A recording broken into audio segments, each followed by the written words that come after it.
पाक भारत जंग के बाद भारतीय फ़ज़ाइया की जो परेशानी है वो दो चंद हो गई है। इसीलिए भारतीय फ़ज़ाइया पूरी दुनिया में नए तैयारों की खरीदारी के लिए सरगर्दा नज़र आती है। लेकिन अचानक भारतीय फ़ज़ाइया ने F-35 तैयारों की खरीदारी से इनकार कर दिया है, जबकि रूसी तैयारों को ना खरीदने का असूली फैसला भी अपनी जगह पर अटल है। हालांकि रूस ने इंडिया को Su-35M की फौरी फरहमी और Su-57 की टेक्नोलॉजी भी फराहम करने की ऑफ़र की है, लेकिन भारतीय फ़ज़ाइया इन तैयारों को रूस से लेने को बिल्कुल तैयार नहीं। अब भारतीय फ़ज़ाइया ने जनूबी कोरिया से जो है वो रुजू किया है और उनके F-21 तैयारों को खरीदने का सोच रही है, क्योंकि भारत मुल्की तौर पर तैयारी में मुकम्मल तौर पर नाकाम हो चुका है और हाल ही में कैवरी इंजन की नाकामी का भी एतराफ़ कर लिया गया है कि ये जेट इंजन जो है वो फाइटर जेट्स के लिए मौजू नहीं है और इनको ड्रोन्स में इस्तेमाल किया जाएगा। जनूबी कोरिया ने इन तैयारों की 2011 में बनाने का आगाज़ किया था ताकि अपने पुराने F-4 और F-5 तैयारों को तब्दील किया जा सके। ये तैयारे जदीद तरीन AESA रडार से मुज़य्यन है और इस तैयारे में दो अमरीकी साख्ता F414-400 के इंजन नस्ब 1.8 मैक की स्पीड है और यह तैयारा 1500 किलोमीटर की रेंज का हामिल है। 7700 किलोग्राम पे लोड उठाने की भी सलाहियत रखता है।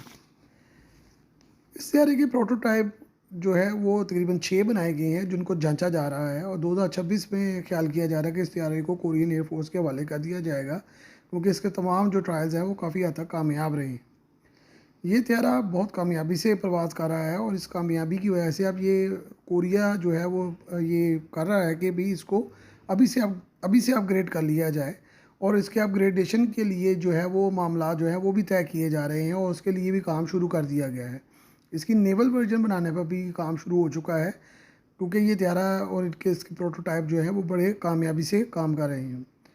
भारत इन तैयारों को टेक्नोलॉजी समेत ख़रीदने में भी दिलचस्पी ले रहा है ताकि मुल्की तौर पर ये जदीद तैयारे जो हैं वो बनाए जा सकें, सोर्स कोड और दीगर मसाइल से भी बचा जा सके। इस एक तैयारे की कीमत 87 से $110 मिलियन है, जो कि अमरीकी F-35, फ्रांसीसी राफेल और रूसी Su-57 से भी कम है। जब ये प्रोजेक्ट शुरू हुआ तो इंडोनेशिया भी इस प्रोग्राम का हिस्सा था और उसके प्रोजेक्ट में 20% हिस्से थे, जबकि जनूबी कोरिया की हुकूमत के 20% थे, जबकि बकाया जो पब्लिक हिस्सा इसमें थे।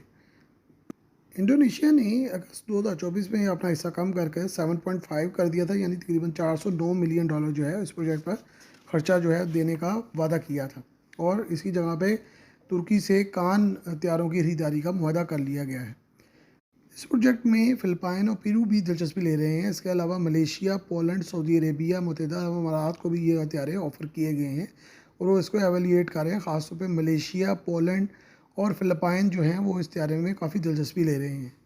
जनूबी कोरिया हथियारों की तैयारी और फ़रोख्त में बहुत ज़्यादा कामयाबी से आगे बढ़ रहा है। उसके हथियारों की खरीदार जो हैं वो यूरोप के अलावा कनाडा और ऑस्ट्रेलिया भी हैं। खलीजी ममालिक और एशियाई ममालिक में भी जनूबी कोरिया की हाईटेक जो टेक्नोलॉजी है उस पर बहुत ज़्यादा इन्हिसार बढ़ रहा है।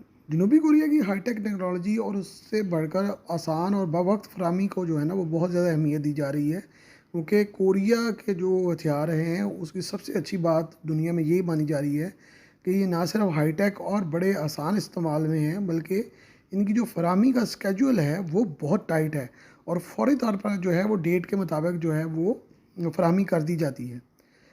इस तैयारे में अमेरिकी इंजन नस्ब होने के बायस जनूबी कोरिया को फराहमी में शायद मसाइल पेश आ सकते हैं, क्योंकि बहुत सारे ममालिक को हो सकता है कि अमेरिका फराहमी करने में पाबंदी आयद कर दे, क्योंकि ये अमेरिकी जो या कोई दुनिया में अपना जो है वो हथियार फराहम करेगा या उसका टेक्नोलॉजी फराहम करेगा तो वो तीसरे मुल्क को बेचने से पहले फराहम करने वाले मुल्क से टेक्नोलॉजी की इजाज़त लेनी पड़ेगी कि दी जा सकती है कि नहीं दी जा सकती। इसलिए हो सकता है कि मुस्तकबिल में जनूबी कोरिया को इस सिलसिले में मसाइल का सामना हो। इसीलिए अभी से जनूबी कोरिया की हुकूमत ने मुल्की तौर पर जेट इंजन बनाने का काम शुरू कर दिया है, क्योंकि उनकी ये जो एयर एविएशन इंडस्ट्री है वो बड़ी आसानी से और बड़ी कामयाबी से आगे बढ़ रही है। उनके कई तैयारे जो हैं वो आहिस्ता आहिस्ता दुनिया में कामयाबी के झंडे गाड़ रहे हैं।